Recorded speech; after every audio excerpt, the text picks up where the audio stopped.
मेरे पास दो पासपोर्ट है एक्चुअली, मेरे दो पासपोर्ट है। तो जो वीज़ा है ना मेरे पुराने पासपोर्ट पे लगा हुआ है। अंदर आए थे आपने ये बोर्डिंग पास नहीं दिखाया था? बिल्कुल, तभी तो उन्होंने लिखा था इसके 10 अल्फा, राइट? जी।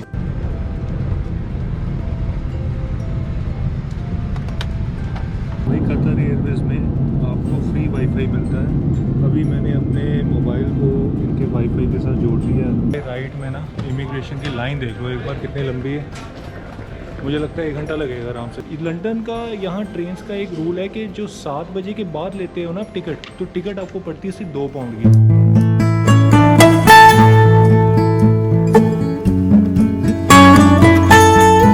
लो जी, स्वागत आपका नई वीडियो में। एक नया ट्रिप शुरू होने लगा है। इस वक्त हूँ मैं दिल्ली इंटरनेशनल एयरपोर्ट पे और आज मैं जा रहा हूँ बहुत बड़े से देश में। एक्चुअली देश बहुत छोटा है लेकिन नाम बहुत बड़ा है और वो है यूके, यूनाइटेड किंगडम। दिल्ली से मेरी फ़्लाइट है सीधा लंदन के लिए, कतर एयरवेज़ की। दिल्ली से दोहा जाएगी और दोहा से दोबारा ये लंदन जाएगी। कोई सवाल नहीं पूछा बोर्डिंग पे मुझसे। मेरे पास 2 पासपोर्ट है एक्चुअली, मेरे 2 पासपोर्ट है। तो जो वीज़ा है ना मेरे पुराने पासपोर्ट पे लगा हुआ है। तो मैंने तो नया पासपोर्ट दिया था, तो उन्होंने वीज़ा के लिए पुराना पासपोर्ट भी नहीं मांगा बोर्डिंग पे। मतलब ये हालत है। हालांकि कतर एयरवेज़ की थोड़ी सी मेरे दिमाग में इमेज ऐसी बनी हुई थी कि ना ये एयरलाइन जो है बोर्डिंग डिनाई बहुत करती है, खासकर यूके जाने वाले लोगों के लिए। उसके बाद रही इमिग्रेशन पे भी एक भी सवाल नहीं। पर कतर एयरवेज़ की जो फ़्लाइट मुझे पड़ी है सिर्फ और सिर्फ 16,000 रुपये की टिकट पड़ी है मेरे को। ये टिकट वो भी मैंने 2 दिन पहले बुक करवाई है। एक्चुअली इसकी टिकट मैं आपको बताता हूँ, जो नॉर्मल प्राइस है ना आजकल जो दिल्ली से लंदन का चल रहा है वो है 25,000 के आसपास। अब ये 16,000 कैसे पड़ी? कतर एयरवेज़ का मैं फ्रीक्वेंट फ्लायर प्रोग्राम का मेंबर हूँ, क्योंकि बहुत सफ़र किया पिछले कुछ सालों में। तो मेरे पास कुछ पॉइंट्स जुड़े हुए थे। उन पॉइंट्स से मेरी टिकट प्राइस कम होकर मेरे ख्याल से 19,000 के आसपास आ गया। और क्योंकि कतर एयरवेज़ से मैं ट्रैवल कर रहा हूँ तो मेरे को इसमें कुछ और पॉइंट्स मिलेंगे। उन पॉइंट्स की कुल मिला के वैल्यू होगी लगभग 2,000 के आसपास, वो 17,000 रह गए।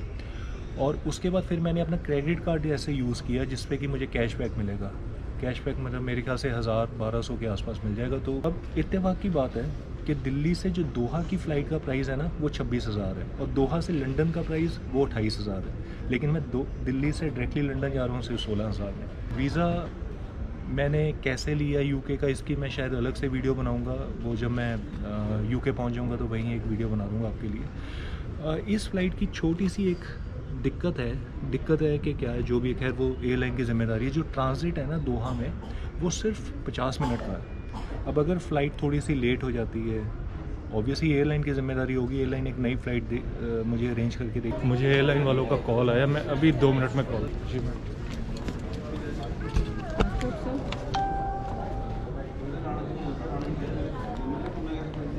कोई चेंज होगा? नहीं। एक्चुअली मैं बैठा हुआ था तो एयरलाइन का कॉल आया है मेरे को। वो मेरा पासपोर्ट और बोर्डिंग पास लेकर गए हैं। एक्चुअली हुआ क्या कि जब मैं बोर्डिंग की लाइन में खड़ा हुआ था ना, तो बोर्डिंग की लाइन में खड़े होकर स्पेशली इनका मैनेजर मेरे पास आया, कहता सर आपकी हाइट को देखते हो ना मैं आपको एमरजेंसी वाली सीट दे दूँगा जिसमें लेग स्पेस ज़्यादा रहता है। तो मैंने कहा ठीक है, थैंक यू सो मच। तो लेकिन कहता है वो जो एमरजेंसी सीट होती है ना उसके बाहर जो विंडो सीट होती है उसमें विंग्स दिखते हैं, तो उसमें आपको बाहर का व्यू नहीं दिखा। मैं कहा भाई ये काम करो, आप मुझे ना नॉर्मल विंडो सीट दे दो, मैं वो ले लूँगा। तो खैर उन्होंने फिर मेरी सीट नंबर काट के एक नई सीट लिखी, विंडो सीट दी मेरे को। बड़ी एक आगे है, प्रीमियम सी सीट है, पहली 5-6 रो में ही है वो। अंदर आए थे आपने ये बोर्डिंग पास नहीं दिखाया था? बिल्कुल, तभी तो उन्होंने लिखा था इसके 10 अल्फा, राइट? जी लिखा था, तभी तो उन्होंने दिया था। Thank you. तो एक्चुअली मेरा इस पर सीट नंबर कुछ और लिखा हुआ था, तो इन्होंने एंट्री गेट पर ही यहाँ जहाँ ये चेक करते हैं यहाँ इन्होंने काट के ना मेरी सीट नंबर चेंज कर दी थी। तो अभी ये मैडम पूछ रही थी कि जब आप यहाँ अंदर आए हो तो आपने अपना बोर्डिंग पास नहीं दिखाया था? मैंने कहा बोर्डिंग पास दिखाया था, उसके ऊपर उन्होंने काट के लिखा तभी तो सीट चेंज हुई है। दूसरा चीज़ आपको एक और बता दूँ, अभी मैंने यहाँ एक्सेस किया इनकाम लॉन्च आज है, क्योंकि 10 नवंबर जिनके पास HDFC का रिगेलिया बिजनेस कार्ड है 1 दिसंबर 2023 से उनके लिए इनकाम लॉन्च की एंट्री बंद नहीं हो रही है। एक्चुअली वो रिस्ट्रिक्शन लगा रहे हैं। वो कह रहे हैं कि अगर जो बंदा 3 महीने में 1 लाख की ट्रांजैक्शन ट्रांजैक्शन करेगा ना, सिर्फ उसी को एंट्री मिलेगी इनकाम लॉन्च में। अब से अगर 1 लाख की ट्रांजैक्शन नहीं करते तो आपको इनकाम लॉन्च में आपका फ्री एंट्री नहीं मिलेगी। तो ये भी काफ़ी डिस्प्यूटेड सा फैसला है HDFC का। कई लोग बड़े खुश हैं, कहते हैं कि अच्छा हुआ इनकाम लॉन्च में इतना रश बढ़ गया था, इतने लोग जाना शुरू हो गए हैं उसमें, तो अच्छा थोड़ा रश कम होगा। तो कई लोग कह रहे हैं कि नहीं यार, पहले तो हमें फ्री वाला कार्ड दे दिया, एक्सेस दे दिया, एंट्री दे दी, और अब हमसे वो छीन रहे हैं हमसे एक्सेस लॉन्च का। जी बोर्डिंग शुरू हो गई है मेरी, अब मैं चलता हूँ बाकी बातें एयरलाइन के अंदर। लो जी, लंदन ना 2 जहाज़ जा रहे हैं। एक तो एयर इंडिया का, ये 10 बजे उड़ेगा, और हमारा है कतर एयरवेज़ 9:55 पे। 9:55 पे इंडिया से फ़्लाइट चलेगी और शाम को 5:30 बजे लंदन पहुँचेगी 5:25 पे। दिल्ली से दोहा 4.5 घंटे का, और दोहा से लंदन है 7.5 घंटे का। तो 11:30 12 घंटे ये हो गए, और 1 घंटे का बीच में ले ओवर है मेरा कतर में। तो मतलब 13 घंटे की फ़्लाइट है कुल मिला के।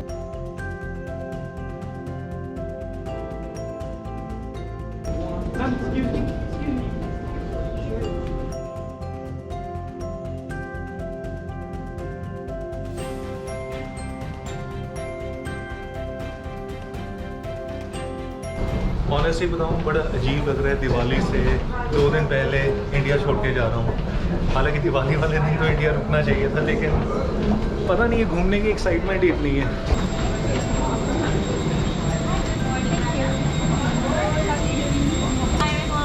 Awesome. 10A Mr. Airy, this way please. Hi, good morning.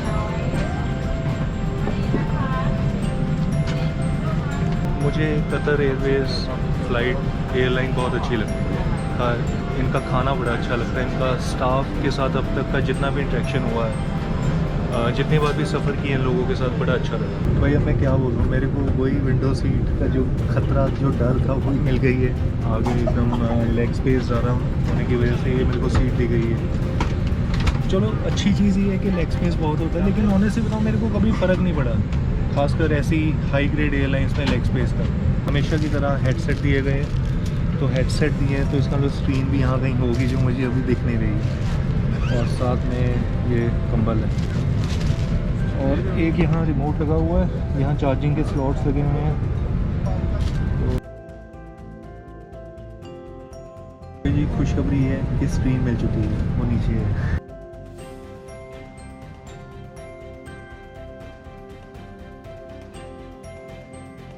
ये बढ़िया है, सही है भाई, अपनी एक पर्सनल कुछ ज़्यादा ही एलिगेंट है।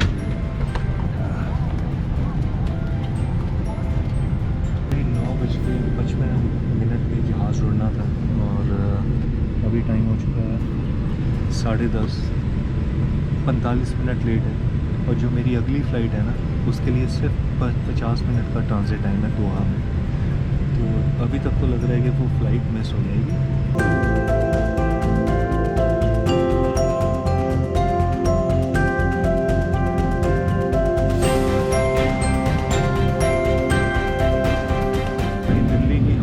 कितना बुरा हाल है यार, वो अब देखने में लग रहा है। ये जो 36,000 फीट पर जहाज़ उड़ता है, अभी तो वहाँ भी नहीं, अभी तो सिर्फ टेक ऑफ हुआ है, और बाहर अब हाल देखो यार, कैसे धुआं हुआ है। तो मैं अभी पढ़ रहा था AQI लेवल दिल्ली में अभी 188 है, जो वर्स्ट से भी वर्स्ट लेवल है, उस लेवल पर दिल्ली की हवा पहुँची हुई है।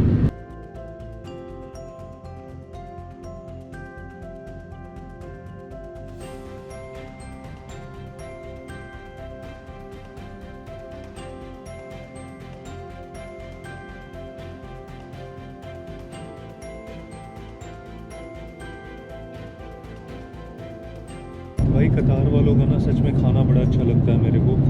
मैंने अपना एशियन वेजिटेरियन हिंदू मील ऑलरेडी ऑर्डर कर दिया था, और वो उसमें मेरे को ये सब कुछ आया।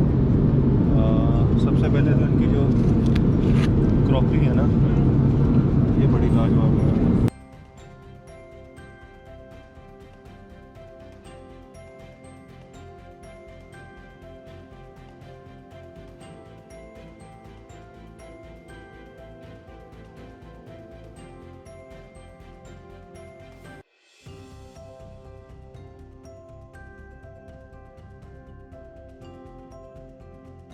कतर एयरवेज़ में वाईफाई मिलता है।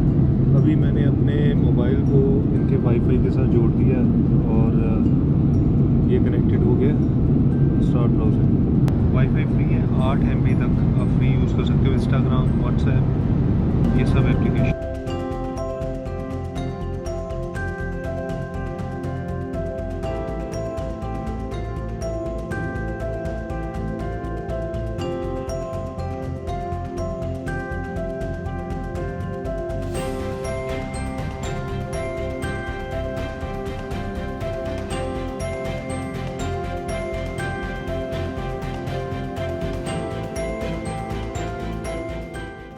लो जी, दोहा एयरपोर्ट पर स्वागत है आपका। लेकिन मेरे पास सिर्फ 40 मिनट है, तो मैं ऑलरेडी लेट हो गया हूँ।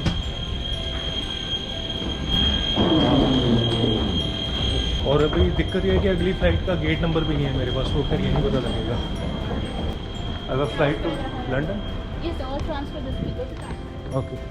अक्सर मैंने देखा जब आप एयरलाइन से बाहर निकलो ना, एयर होस्टेस यहाँ खड़ी होती हैं, तो वो आपको गाइड करने के लिए कहाँ कहाँ जाना है ताकि टाइम वेस्ट ना हो। तो यहाँ ये लिखा हो ट्रांसफ़र्स। मुझे ट्रांसफ़र्स की तरफ जाना है। कतर के हिसाब से पूरे 12 बज चुके हैं, इंडिया से 2.5 घंटे पीछे है। या यस C4. Okay? या लंदन। London, right? या Go to gate C4, okay? C4 Yeah. Straight. Yes, after screening, go down to. Okay. तो देखा वो बंदा आवाज़ मार रहा था लंदन लंदन लंदन। तो जी प्लेन से उतरने के बाद हमारे बैग्स की स्क्रीनिंग दोबारा हुई है, बैग दोबारा चेक हुए हैं। तो ये अक्सर इन देशों में नॉर्मल है, मिडल ईस्ट में। तो आप अगर अंदर भी होते हैं ना, दोबारा चेकिंग होती है। लेकिन एक इनकी ख़ास बात यह है कि इन्होंने कोई कैमरा, मोबाइल निकलवा के, लैपटॉप निकलवा के कुछ नहीं देखा। इवन जो सिक्योरिटी वाले वो दिल्ली में चेक करते हैं ना पूरी बॉडी, फुल बॉडी, वो भी नहीं देखा। बस वो एक उसमें से निकालते हैं मेटल डिटेक्टर में से और काम हो गया। अभी बोर्डिंग पे मैं गया C4 पे, मैंने तो उनको कहा कि भाई मुझे ना बाथरूम जाना है। अभी फ़्लाइट उतरी है, मैं तो इतना टाइम भी नहीं रहा कि वॉशरूम जा सकूं। तो 5 मिनट क्या वेट कर लोगे? तो कहते ठीक है अब जाओ। जो ये वाला प्लेन है ना, इसमें मुझे बीच की सीट मिली है एक, और उसमें वीडियो नहीं बन पाएगी मेरे ख्याल से। अब मैं सीधा लंदन पहुँच के वीडियो बनाऊँगा। विंडो सीट नहीं मिली क्योंकि प्लेन ये वाला पूरा भरा हुआ है।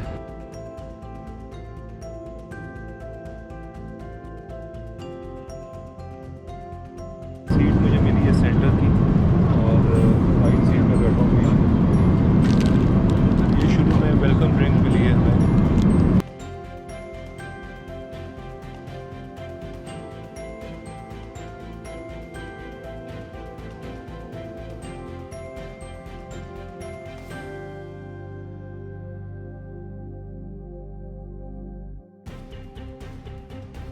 तो जी स्वागत स्वागत स्वागत लंदन हीथ्रो इंटरनेशनल एयरपोर्ट पे। और ये है मेरे ख्याल से टर्मिनल नंबर 4, और इस एयरपोर्ट पे 5 टर्मिनल है। अच्छा महसूस हो रहा है कि यूके की धरती पर पैर रख दिया।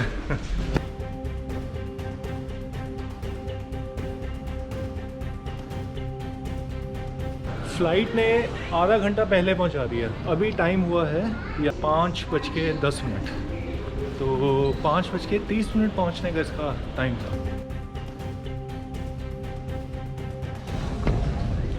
तो भाई राइट में ना इमिग्रेशन की लाइन देख लो एक बार कितनी लंबी है। मुझे लगता है 1 घंटा लगेगा आराम से। चलो पहले मैं इमिग्रेशन करवाता हूँ, तो उसके बाद बात करता हूँ यहाँ से। तो जी इमिग्रेशन हो गई, 1 घंटा लग गया इमिग्रेशन में। लेकिन सवालात बड़े यार इंटरेस्टिंग हुए। इमिग्रेशन ऑफिसर ने मेरा पासपोर्ट देखा, दोनों पासपोर्ट देखे मेरे, एक पुराना और एक नया। और मेरे को सबसे पहला सवाल पूछा कि यूके आने में इतनी देर क्यों लगा दी। ये ऐसा सवाल आज तक मेरे को कहीं नहीं पूछा गया, कहीं किसी इमिग्रेशन ने ऐसे नहीं पूछा। कहते यूके आने में इतनी देर क्यों लगा दी। मैंने कहा बस ऐसे ही थोड़ा टाइम ही मतलब इस तरीके से मिला। तो फिर उसके बाद उन्होंने पूछा कि कौन सा कंट्री सबसे बेहतर लगा, आप तो इतना घूमे हो। तो फिर वो एक्सपीरियंसेस बताए कुछ। जब उन्होंने मुझसे पूछा ना कि सबसे इंटरेस्टिंग कंट्री अब तक का कौन सा लगा, तो मैं वहाँ बोलने लगा था रशिया। क्योंकि मुझे तो रशिया काफ़ी अच्छा कंट्री लगा। फिर मैंने कहा यार छोड़ो, क्या पंगा लेना रशिया वशिया का नाम लेके, बिल्कुल भी सही नहीं लगता, कहीं रोक ना दे एंट्री मेरी। तो मैंने रशिया का नाम ही नहीं लिया। मैंने ऐसे ही बाद में मेरे दिमाग में है साउथ कोरिया। अभी रिसेंटली जाके आया हूँ ना ऑस्ट्रेलिया, तो मैंने ये 2 कंट्री का नाम ले दिया। मुझे अपना बैगेज लेना है भैया। बैगेज कहाँ है मेरा? है कि जो बाकी लोग खड़े हुए थे ना, कुछ लोगों की रिटर्न टिकट चेक की जा रही थी और कुछ डॉक्यूमेंट्स चेक कर रहे थे। तो मैंने अपने डॉक्यूमेंट्स निकाल के रख लिए थे अपने पॉकेट में, लेकिन मुझसे तो उन्होंने कोई डॉक्यूमेंट नहीं पूछा। हाँ, ये ज़रूर पूछा कि भाई कब जा रहे हो वापस। तो मैंने कहा सिर्फ 8, 9, 10 दिन रुकूँगा, इससे ज़्यादा नहीं। यार 1 घंटा मेरे को इमिग्रेशन लाइन में लग गया और 15-20 मिनट यहाँ लग गए, लेकिन अभी भी बैगेज पूरे नहीं आए हैं। आ गया अपना बैग गिरा पड़ा, आ गया। अब इमिग्रेशन का काम तो हो गया ना। तो आजकल मैं क्या करता हूँ कि जब इमिग्रेशन होता है तब मेरी एंट्री नहीं होती देश में, जब कस्टम्स होता है तब मैं अच्छे से एंट्री मानता हूँ अपनी।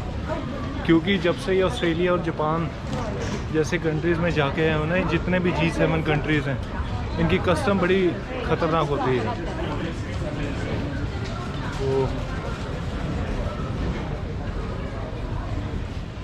अब जैसे यहाँ से मैं निकला हूँ, जिसमें लिखा हुआ नथिंग टू डिक्लेयर, मतलब मेरे पास डिक्लेयर करने के लिए कुछ भी नहीं है। तो अगर आपके पास कुछ भी आइटम्स हैं डिक्लेयर करने के लिए तो आप कर सकते हो। ये जैसे पीछे ऑफिसर्स खड़े हैं, अगर बगैर डिक्लेयर करे आओगे और कुछ सामान निकला तो पकड़ के अच्छा खासा फाइन करेंगे। लो भाई, अब हो गई है वाकई मेरी लंदन में एंट्री। भाई यह है टर्मिनल 4, 5 टर्मिनल हैं लंदन में हीथ्रो एयरपोर्ट के। और ऑनेस्टली बताऊं, मेरे को कुछ टर्मिनल 4 जो उम्मीद थी वो वैसा तो बिल्कुल इतना ख़ास नहीं लगा यार। शायद और टर्मिनल्स बेहतर होंगे, मुझे नहीं पता, लेकिन टर्मिनल 4 बड़ा ही क्या बताऊँ बेसिक सा टर्मिनल है यार। कुछ इसमें कुछ ऐसा कुछ है ही नहीं है। इस बार मैंने अपने हॉस्टल बुक नहीं करवाए हैं, इस बार मैं जा रहा हूँ यहाँ अपने एक होस्ट के घर। तो होस्ट ने मुझे अपना एड्रेस भेजा है, उस एड्रेस तक पहुँचने का जो ज़रिया है वो अंडरग्राउंड ट्यूब है, अंडरग्राउंड मतलब ट्रेन है। यहाँ जो मेट्रो है ना उसको ट्यूब बोलते हैं, उसको यूज़ करके जाऊँगा। लेकिन एक बार मैं इंफॉर्मेशन काउंटर पे जाके पता करूँगा। तो जी उन्होंने मेरे को बना के दे दिया है यार, ये वही वाला सेम रूट है जो मेरे को गूगल मैप से निकाल के दिया था। मेरे को रास्ते में 2 दफ़ा ट्रेन बदलनी है, अंडरग्राउंड ट्यूब, वहीं जाके मैं टिकट ले सकता हूँ। टिकट मैं कैश से भी ले सकता हूँ और कार्ड से भी ले सकता हूँ, तो दोनों चलेगा। कैश तो मेरे पास है ही नहीं, मतलब पाउंड नहीं है मेरे पास, डॉलर ही है। तो ये आ गया अंडरग्राउंड, ये देखो। तो ये है जी इनका मेट्रो स्टेशन। कोई इंफॉर्मेशन काउंटर तो नहीं बना हुआ, लेकिन पीछे मैप्स बने हुए हैं और उसमें इनका बंदा खड़ा हुआ है हेल्प करने के लिए। तो थोड़ी बहुत वो हेल्प कर देगा टिकट लेने में, क्योंकि यहाँ काउंटर्स तो लगे हुए हैं जहाँ से मैं कार्ड से टिकट ले सकता हूँ। You see where it is. Oh, okay, sure, thank you. And tell me please one more thing. There are how should I take the tickets? Do you have your bank card? Contact us. I have a credit card here. Just tap and go. It's Just cheaper. up and go. Half price. Oh, really? Yeah. And the peak hours are till 7? It's £3.30, yeah, up to 7. Up to 7. So now it will cost you £3.30. When the ticket is £6.70, half price. So Still. it's after 7. After 7. After 7. But no, £3.30 you can use now. With your card is cheap. Oh, with my card I can still use it. £3.30, yeah. So with After my 7 it's £2.10. oh, after 7. So it's only I think 10 minutes I can do it. Yeah. Thank you. इन्होंने बताया कि ticket लेने का तरीका ये है कि card को लो, स्वाइप कर दो, टिकट सस्ती पड़ेगी। टिकट आपको पड़ेगी 3.5 पाउंड की।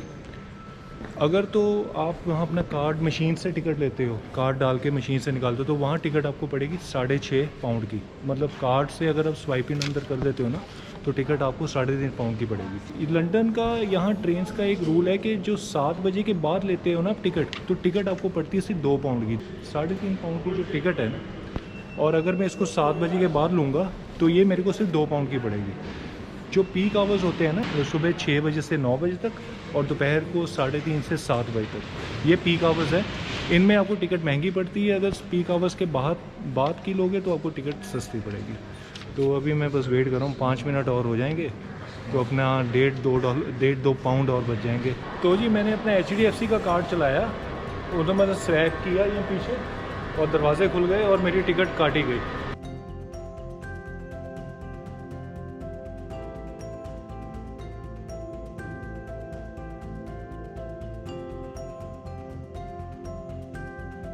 टर्मिनल 4 से या टर्मिनल 3 से ना कोई भी ट्रेन पकड़ोगे तो वो एक्टन में ही जाके रुकेगी।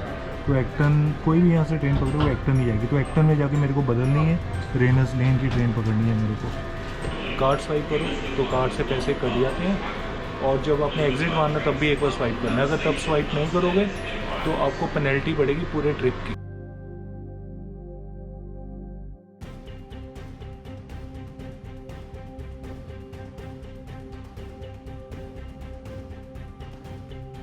ये एक्टन स्टेशन है कोई, और यहाँ से मुझे अभी गाड़ी बदलनी है रेनस लेन के लिए। यार इनके सीधे सारे मतलब मुझे लगता है कि स्टेशन बहुत पुराने हैं सारे जो भी बने हुए हैं। तो इतने कंडीशन तो देख के ऐसे लगता है कि रेनोवेशन हुए भी बहुत देर हो चुकी है। This one goes to rains lane. No, I think it's Heathrow. Heathrow, yeah, I suppose. 5 minutes. 5 minutes. Okay, it will come here. I'm Okay. going to Venice. Thank you so much, thank you. तो madam ने बताया कि ये वाली Heathrow जा रही है और रेनस लेन भी इसी प्लेटफॉर्म पर आएगी 5 मिनट बाद। ठीक है, बात हुई। हीथ्रो तो इस तरह पड़ता है तो इसका मतलब रेनस लेन भी इस तरह भी पड़ता होगा।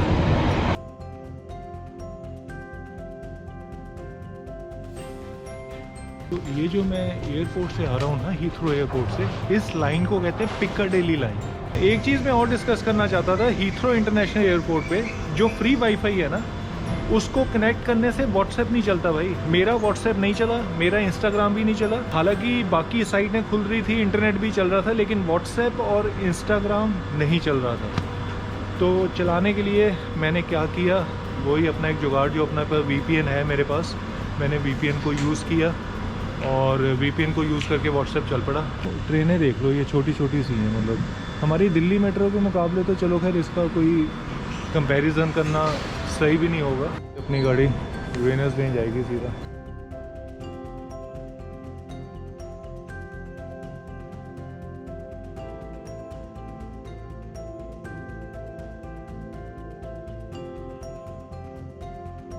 लो जी, रेनस लेन में स्वागत है।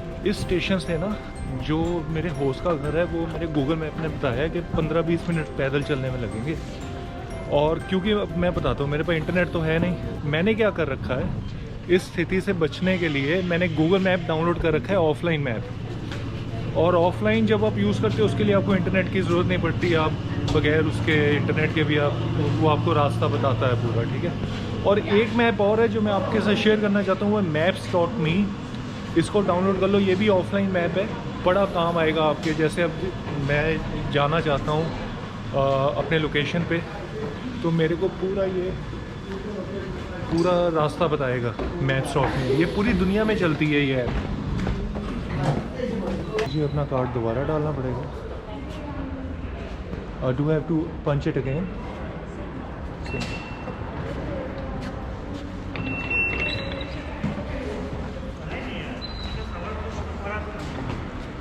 लो जी, आपको सेम कार्ड दोबारा पंच करना है।